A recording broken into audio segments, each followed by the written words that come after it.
What's going on, guys? Today, I wanted to speak about something that I am extremely passionate about, and I see this happening all the time in the keto space, and that is people consuming a lot of processed keto products that, in my opinion, I would not consider them healthy, and in the end, I think they're actually doing more harm than good and potentially hindering someone's weight loss efforts, which, let's be frank, is a large part of the reason why a lot of people do keto. The reason I say that is I've been doing keto more or less. I would say that I'm in ketosis every day, maybe not all day because I am consuming some carbs now. I'll get to that later. But when I would like confer with people, the first question I get asked very frequently is like, "Oh, how much weight did you lose? How much weight have you lost since you started keto?" And it's like, that's not really the reason why I did it, like I did it because I was pre-diabetic and I wanted to increase my insulin sensitivity and all that stuff and brain enhancement, cognition, yada yada, metabolic flexibility, which I think also I'm going to speak about.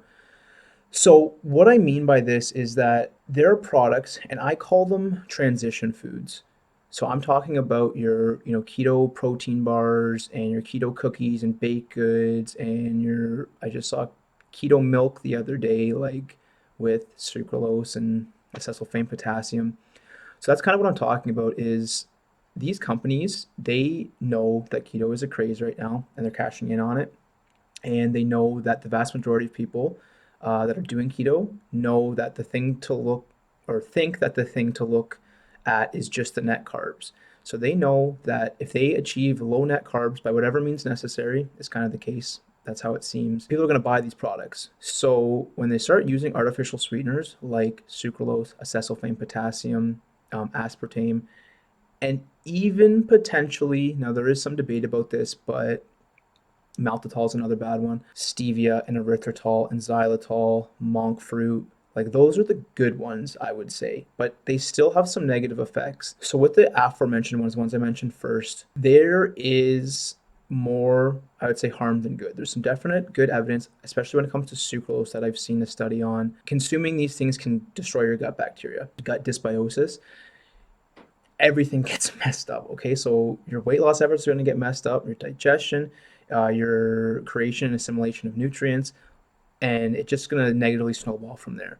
That and some of these things, despite or due to labeling laws, that they can be labeled as like zero sugar, like maltitol, for example. Maltitol still contains a lot of calories in the form of carbohydrates, but because of like certain labeling laws, it doesn't have to be labeled as sugar.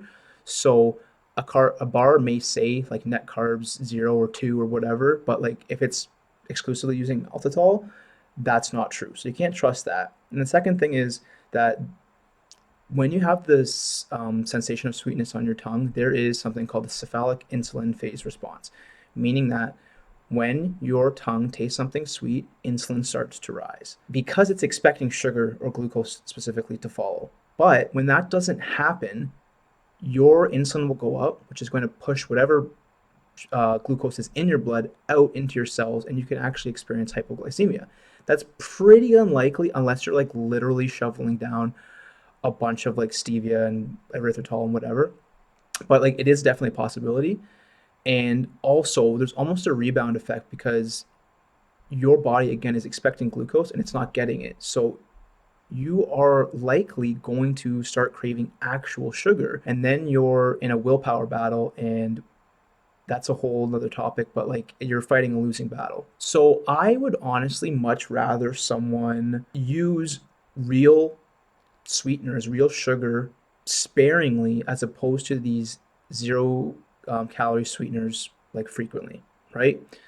So I'm guilty of this.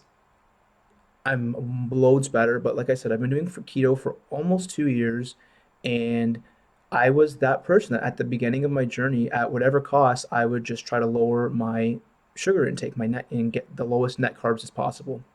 I've completely switched my outlook, and I'm not. bottom line is we have to stop being afraid of natural sweeteners within reason. Okay, there's context is everything. Okay, so as I spoke about before, the more active you are, the more carbs you can afford to have. Carbs are energy. I don't think they're necessary because of gluconeogenesis, and our body can create carbs, glucose specifically, out of the glycerol backbone of fat and out of amino acids.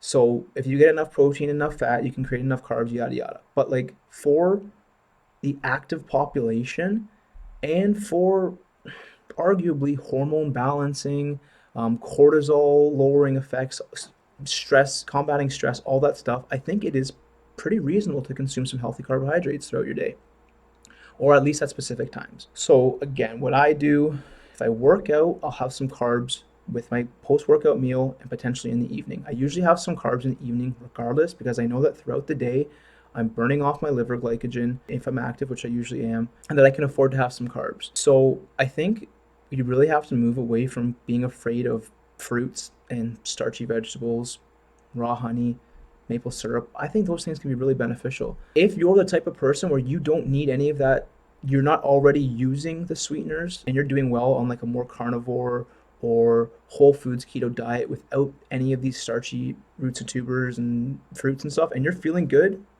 all the power to you. I think that's awesome.